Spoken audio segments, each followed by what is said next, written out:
नमस्कार। अलग अलग वैज्ञानिकों ने परमाणु की संरचना, इलेक्ट्रॉन, प्रोटॉन के बारे में अपनी अपनी अलग अलग परीक्षणों के द्वारा अपने अपने बात कही। Plum pudding model, Niels Bohr ने, रदरफोर्ड ने। तो इलेक्ट्रॉन में, परमाणु में किस प्रकार से उसमें परिवर्तन होता है, रदरफोर्ड ने अपने प्रयोग में उसको स्पष्ट किया कि किस प्रकार के परिवर्तन होते हैं। उन्होंने शीशे का आवरण लिया, उसमें अल्फा कण स्रोत रखे। क्या किया? शीशे का आवरण, एक डिब्बा लिया जिसमें शीशे का आवरण था, उसमें रेडियम कण या अल्फा कण स्रोत रखे। इसमें रखा, कुछ दूरी पर एक संवेदनशील पर्दा लगाया। उस पर्दे के बीच में स्वर्ण पत्र जिसकी मोटाई 100 mm के करीब, इस स्वर्ण पत्र को लगा दिया। इस पर्दे के अंदर संवेदनशील पर्दा है, इस पर्दे के अंदर यह हरी हरी जो लाइन है जिंक सल्फाइड का, इस पर लेप कर दिया। ठीक, इस प्रयोग में अल्फा कण स्रोत से अल्फा कण का प्रकीर्णन हुआ, और प्रकीर्णन जब हुआ तो वह सीधे कण इस स्वर्ण पत्र पर आपतित हुआ और एक विशेष प्रकार का पुंज निकला, चमक निकली, जो विभिन्न प्रकार की कणों से बनी हुई थी। और उसमें होने वाले परिवर्तन को रदरफोर्ड ने अपने अलग अलग प्रकार से बताया। क्या बताया कि यहां से जो निकली उसमें चमक जो उत्पन्न हुई, उसकी कारण बताया। वो कारण क्या है, और उस कारण को उन्होंने इस प्रकार से बताया कि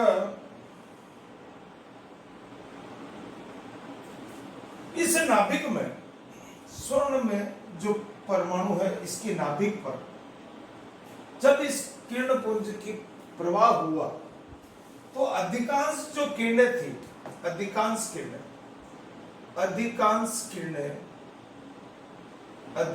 किरणें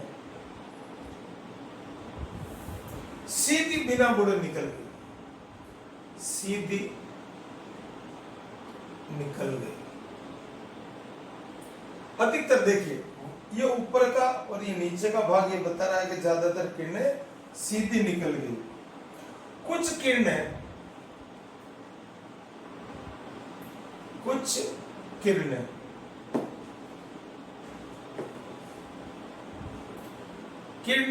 परमाणु की नाभिक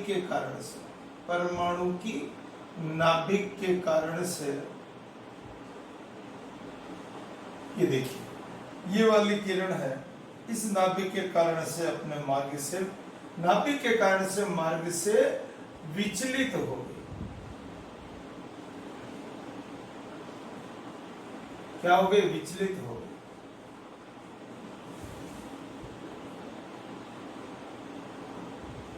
बीस 20,000 किरणों में से कोई एक किरण, लगभग, अगर अपन इसका एक्सपेरिमेंट करें और 20,000 किरणों को निकाले, 20,000 किरणों में से एक किरण की ऐसी स्थिति प्राप्त हुई कि वह नाभिक पर सीधी गई और पुनः वापस उसी दिशा में लौट गई। ये ऐसे हो गया किसी ने तोप चलाई हो और तोप का गोला उसी के ऊपर आकर फट गया, ऐसी स्थिति बन गई। क्या हुआ? बंदूक चलाने वाले को ही गोली आकर लग गई।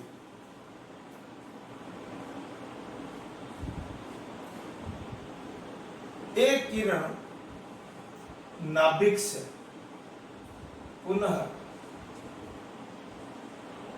180 डिग्री का कोण बनाते हुए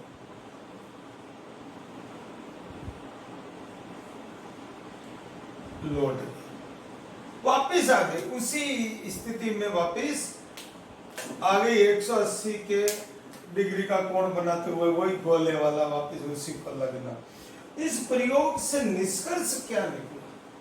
तो भाई अपन ने ये सब किया है, इसका निष्कर्ष क्या निकला है निष्कर्ष ये निकला कि परमाणु का अधिकांश भाग खोखला है। परमाणु का अधिकांश भाग खोखला है। ये इसका पहला निष्कर्ष हुआ। क्या हुआ कि बहुत सारी किरणें बाहर से निकल गई। कुछ अलग अलग स्थिति को देखते हुए ये समझ में आया परमाणु के मध्य भाग में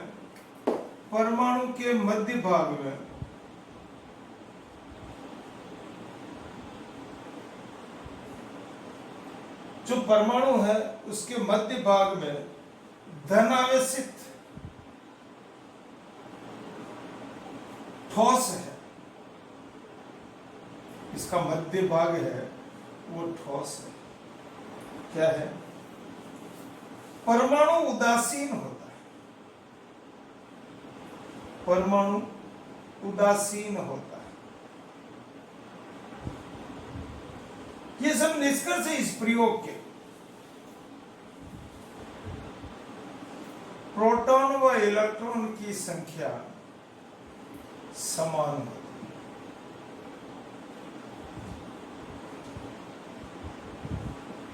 और पांचवा इसका महत्वपूर्ण था कि इलेक्ट्रॉन एक निश्चित कक्षा में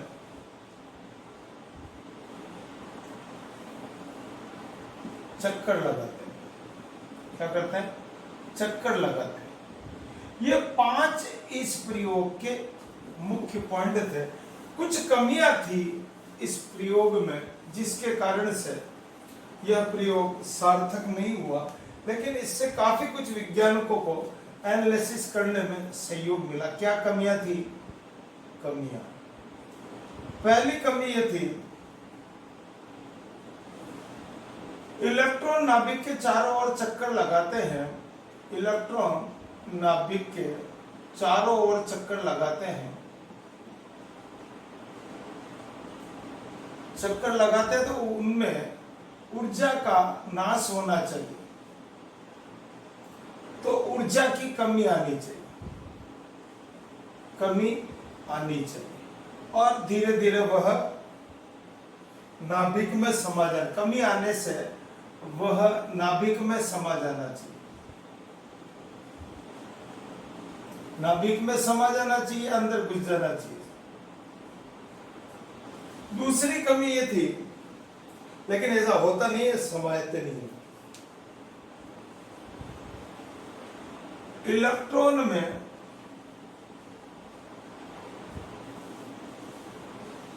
ऊर्जा के उत्सर्जन से स्पेक्ट्रम निकलने चाहिए।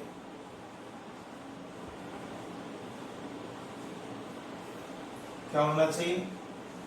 स्पेक्ट्रम निकलने चाहिए। इन सभी कारणों के कारण से रदरफोर्ड ने जो कुछ निष्कर्ष निकाले कि परमाणु का अधिकांश भाग खोखला है, परमाणु के भाग मध्य भाग धनावेशित होता है, परमाणु उदासीन होता है, प्रोटॉन न्यूट्रॉन की संख्या समान होती है, इलेक्ट्रॉन एक निश्चित कक्षा में चक्कर लगाता है। और इसके बाद वैज्ञानिकों ने फिर और इस पर आगे काम किया और उन्होंने ये बताया कि इलेक्ट्रॉन किस प्रकार से कक्ष में चक्कर लगाता है, उसको ऊर्जा स्तर कहते हैं।